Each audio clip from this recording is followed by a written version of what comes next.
पंडित धीरेन्द्र शास्त्री शौक में ऐसा कैसे हो गया, भनक ही नहीं लगी। जिसने धीरेन्द्र शास्त्री से ली भक्ति की शिक्षा, उसने जो राह अपनाई उसकी बाबा को जानकारी ही नहीं। पंडित धीरेन्द्र शास्त्री पर्ची काटकर भविष्य की बात बताते हैं। शिष्य ने अपना भविष्य चुन लिया, बाबा की राह पर चल पड़ा, लेकिन बाबा हैं अनजान। बागेश्वर धाम के प्रमुख पंडित धीरेन्द्र शास्त्री से ज्ञान लेने वाला उनका ही शिष्य अब उन्हीं से आगे निकलने के लिए बढ़ चला है। वो गुरु धीरेन्द्र शास्त्री के आगे गुरु बनने के लिए पंडित धीरेन्द्र शास्त्री की तरह ही पर्ची निकालता है।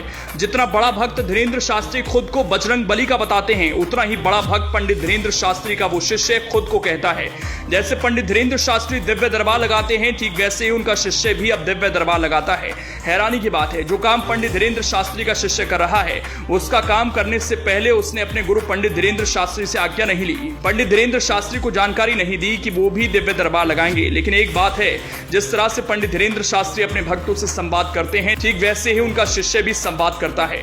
मध्य प्रदेश के राजगढ़ में भी बाबा बागेश्वर धाम का दिव्य दरबार लग रहा है। यह दरबार पंडित धीरेन्द्र शास्त्री नहीं, बल्कि उनके शिष्य गुना जिले के मनसापूर्ण हनुमान मंदिर के बाबा हनुमत दास लगा रहे हैं। यहाँ भी रविवार व सोमवार को पंडाल में भीड़ उमड़ती है। लोगों को नाम से बुलाकर उनका पर्चा बनाया जाता है और उनकी समस्याएं बताकर उनके निदान का दावा किया जाता है। हनुमत दास ने कई लोगों के पर्चे अपने दरबार में बनाए। पंडाल में 400 से अधिक लोग बाबा का इंतजार करते दिखे। कुछ देर में एक कार से 29 साल का एक युवक धोती कुर्ता पहने हुए उतरा। उसके हाथ में हनुमान जी की गदा और गले में लॉकेट था। बाबा के उतरते ही पंडाल में बैठे लोगों ने बाबा जी की जय जयकार शुरू कर दी। परिसर में बने मंदिर में दर्शन करने के बाद बाबा हनुमत दास गद्दी पर बैठते हैं और भीड़ में से लोगों को नाम से पुकारकर पर्ची बनाने लगे। लोगों की समस्या बताकर उनका समाधान करने का दावा किया। यह दरबार धीरेन्द्र शास्त्री के शिष्य हनुमत दास सेनिल लगाते हैं। हनुमत दास सेनिल गुना जिले के राघोगढ़ के रहने वाले हैं। उनके परिवार में माता पिता के अलावा 2 भाई और 1 बहन है। पिता निजी कंपनी में जॉब करते हैं। बाबा हनुमत दास ने BA तक पढ़ाई की है। बचपन से ही हनुमान जी की साधना कर रहे हैं। पिछले 1.5 साल से हनुमान जी की कृपा से राघोगढ़ में मनसापूर्ण हनुमान मंदिर पर दिव्य दरबार लगा रहे हैं। रविवार और सोमवार 2 दिन दरबार लगता है। जब हनुमत दास से पूछा कि लोगों को सीधे नाम लेकर बुलाने वाली शक्ति के बारे में आपको कैसे ज्ञात हुआ, इस पर बताया कि सब हनुमान जी महाराज की तरफ से प्रेरणा आती है। हनुमत दास ठीक उसी तरह से कहते हैं जैसे धीरेन्द्र शास्त्री अपना तर्क रखते हैं। वो कहते हैं उनके पास कोई दिव्य शक्ति नहीं है। जब ध्यान में बैठे होते हैं तो हनुमान जी महाराज की प्रेरणा और भगवान श्री राम के आशीर्वाद से हमें जो अनुभव मिलता है, उसके जरिए हम पंडाल में से लोगों का नाम लेकर बुला लेते हैं। कब से दरबार लगा रहे हैं? इसके जवाब में हनुमत दास ने कहा कि 1.5 साल से दरबार राघोगढ़ में हर मंगलवार को लग रहा है।